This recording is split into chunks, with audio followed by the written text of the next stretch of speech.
नमस्कार दोस्तों, मेरा नाम है परमानंद। मैं लेकर आया हूं जिसका आपको था तलाश। हम शुरू कर रहे हैं शायराना अंदाज में बेसिक इंग्लिश ग्रामर पीजीएस का क्लास।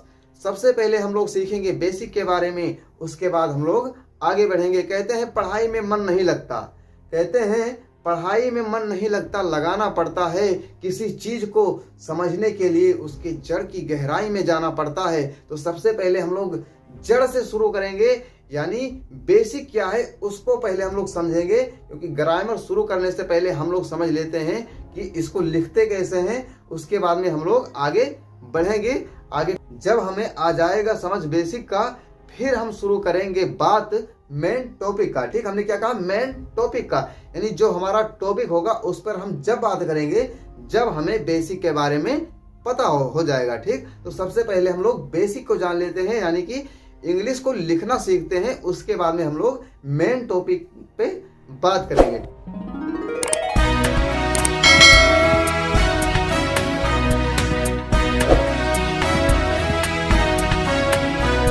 पहले समझते हैं ये और डबल ए का प्रयोग कैसे करते हैं हम, हमें भ्रमित कर सके किसी शब्द में है नहीं दम। तो इस तरह से हम लोग समझेंगे कि किस तरह से हम लोगों को शब्दों को लिखना है, यानी कोई भी शब्द हो जो हमें भ्रमित नहीं कर सके। ठीक, तो इस तरह से हम लोग सीखेंगे।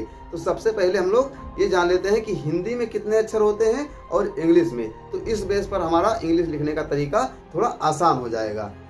तो जैसे हिंदी में कितने अक्षर होते हैं? 52। इंग्लिश में कितने होते हैं? 26। यानी इंग्लिश का डबल होता है हिंदी में, और हिंदी का आधा होता है इंग्लिश में। ठीक, यानी जब हम लोग हिंदी का एक अक्षर लिखेंगे तो इंग्लिश का 2 अक्षर लिखेंगे। ठीक, जैसे लिखा हुआ है रमन, तो रमन को किस तरह से लिखेंगे? रमन को हम लोग इस तरह से लिखेंगे, RAMAN। ठीक, रमन। अब देखिए, सबसे पहले हम लोग समझ लेते हैं कि जब केवल दो अक्षर से कोई शब्द लिखा हुआ है हिंदी में, तो उसके लिए हम लोग यू लगाएंगे। जैसे लिखा हुआ है रन, ठीक, तो रन जब लिखा हुआ है तो इसके साथ में क्या लगाएंगे? यू लगाएंगे, RUN। इस तरह से हम लोग लिखेंगे रन। यानी जहां पर हिंदी का 2 शब्द साथ में लिखा होगा उसके बीच में क्या लगाएंगे? यू लगाकर उस शब्द को हम लोग पूरा करेंगे। लिखा हुआ है रम, तो रम के लिए क्या लिखेंगे? RUM।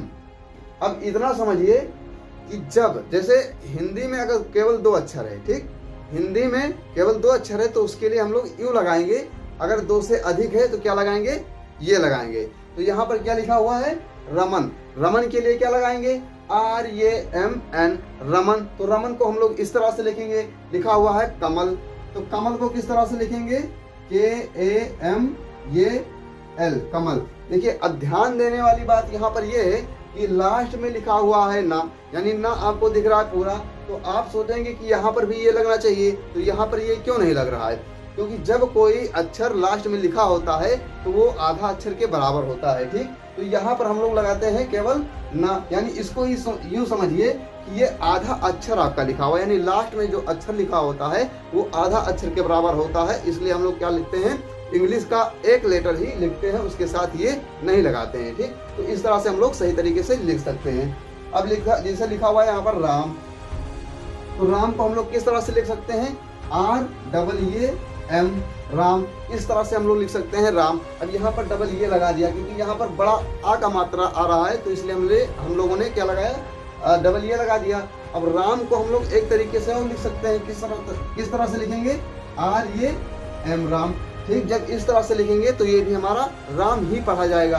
तो इस तरह से हम लोग राम लिख सकते हैं, यानी राम ये भी हमारा सही होगा और ये भी सही होगा। इसी तरह से चौथा शब्द हमारा लिखा हुआ है काव्या। काव्या यानी का पर बड़ा आ का मात्रा है, केवल ये लगा देंगे तो हमारा काम चल जाएगा। ठीक, तो यहाँ पर क्या लगाएंगे? केवल ये लगा दिए। अब बीच में आधा वा लगा हुआ है। क्या लगा हुआ है? आधा वा लगा हुआ है। तो यहाँ पर देखिए, हमने क्या बताया था? आधा शब्द के लिए क्या लगाते हैं? इंग्लिश का केवल एक लेटर लिखेंगे, क्योंकि ये हिंदी में क्या है? आधा लेटर है, तो आधे लेटर का इंग्लिश में क्या होगा?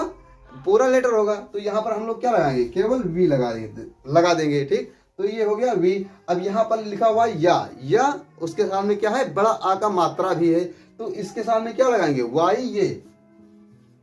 वाई ये लगा देंगे। इस तरह से हम लोग लिख सकते हैं काव्य। कितना चीज समझ में आया।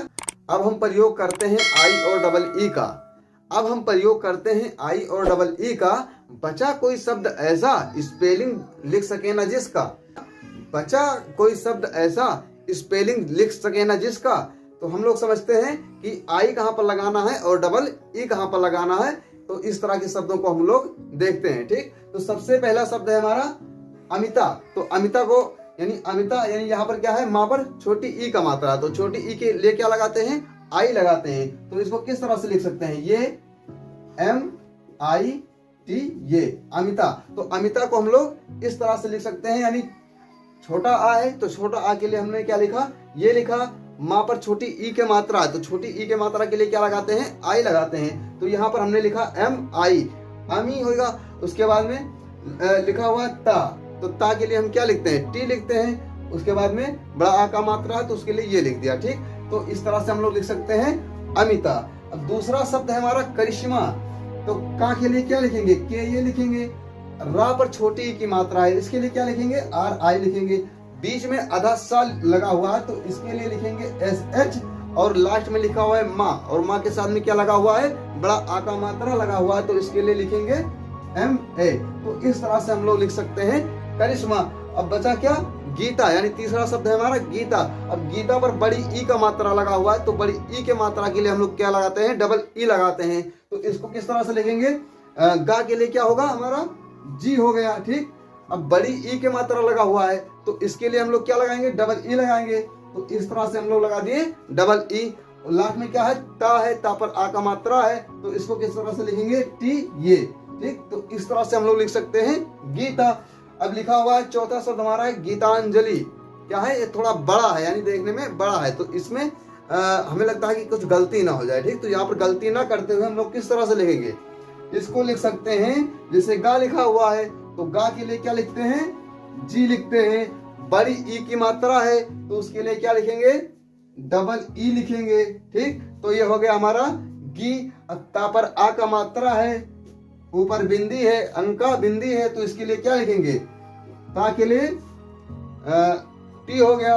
अब अंका बुंदी है और बड़ा आ का मात्रा है तो इसके लिए क्या लिखेंगे, ये एन लिखेंगे।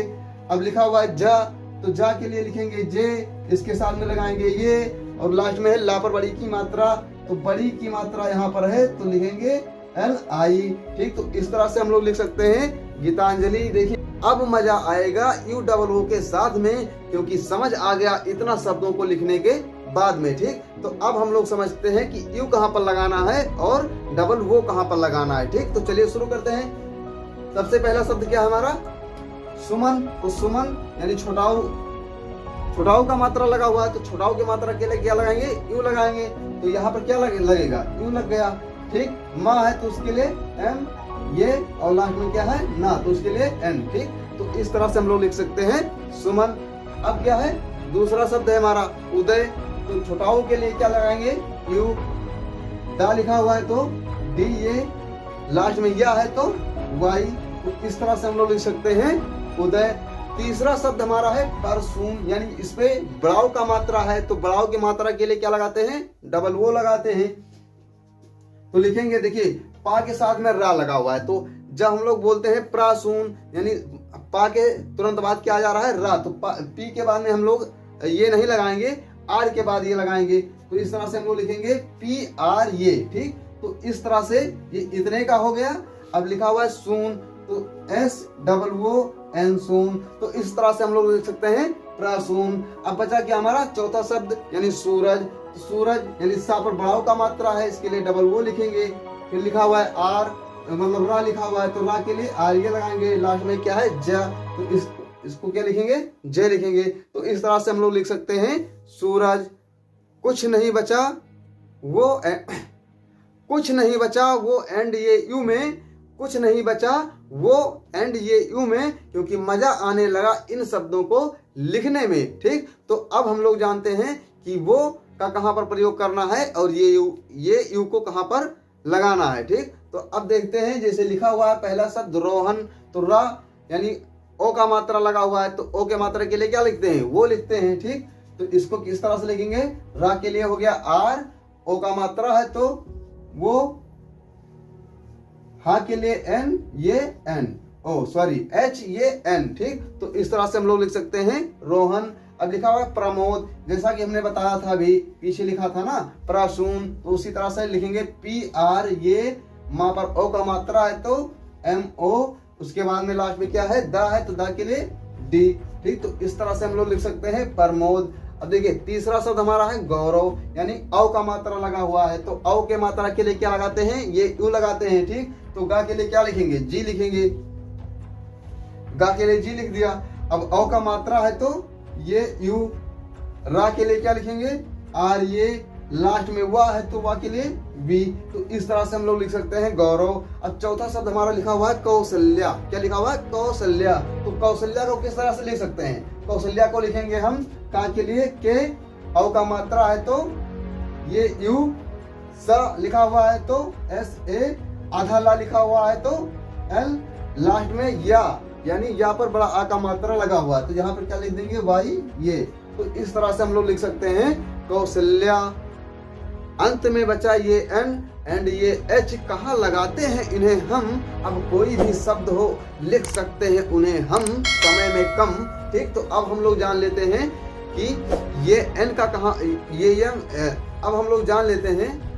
तो अब देखिए हम लोग ये एन कहाँ पर लगा सकते हैं और ये एच कहाँ पर लगाते हैं, इसके बारे में हम लोग जान लेते हैं, ठीक। तो आइए देखते हैं। सबसे पहला शब्द क्या है गंगा, तो गंगा में क्या है अंग, यानी जहाँ पर अंग का बिंदी आता है वहां पर क्या लगाते हैं, ये एन लगाते हैं, ठीक।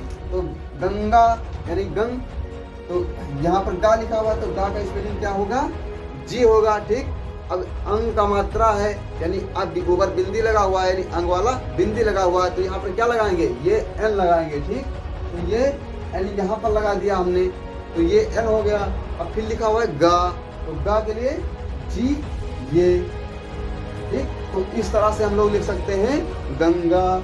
अब दूसरा शब्द हमारा चंचल, यानी चा पर अंग का बिंदी लगा हुआ है तो यहाँ पर किस तरह से लिखेंगे, चा के लिए क्या लिखा सी एच, अंग का बिंदी है तो उसके लिए क्या लिखेंगे ये एन, लिखा हुआ है चा, तो चा के लिए फिर क्या लिखेंगे सी एच लिखेंगे, उसके साथ में ये लगा देंगे, लास्ट में क्या है ला, तो ला के लिए क्या लिख देंगे एल लिख देंगे, ठीक। तो इस तरह से हम लोग लिख सकते हैं चंचल, यानी अंक के बिंदी वाले शब्दों को इस तरह से हम लोग लिख सकते हैं। उसके बाद आता है प्रातः, यानी जहां पर आहा वाला मात्रा का उच्चारण होता है, यानी आहा लगा होता है, वहां पर शब्दों को किस तरह से लगाते हैं, तो आहा के लिए क्या लगाते हैं, आहा के लिए ये एच लगाते हैं, ठीक। तो आहा यहाँ पर है यानी लिखा हुआ है प्रातः, तो प्रातः के लिए क्या लिखेंगे, पा के साथ में रा लगा हुआ है तो तुरंत आर लिख देंगे, उसके बाद में बड़ा आ का मात्रा लगा हुआ है तो ये लिख देंगे, ता के लिए क्या लिखेंगे टी लिखेंगे, तहा यानी यहाँ पर क्या रहा है, कह रहा है आहा, तो आहा के लिए क्या हम लोग लगाएंगे,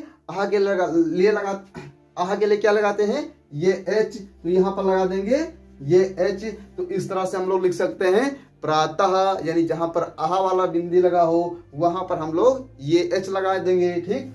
अब लिखा हुआ है अंत में यानी चौथा अक्षर अतः, क्या लिखा हुआ है अतः, तो छोटा आ के लिए ये लिखा हमने, ता के लिए टी लिखा। अब आहा वाला यहाँ पर बिंदी लगा हुआ है तो क्या लिखेंगे ये एच लिखेंगे, ठीक। तो इस तरह से हम लोग अतः वाला यानी अंग और आहा वाले शब्दों को भी हम लोग बहुत आसानी से लिख सकते हैं, ठीक।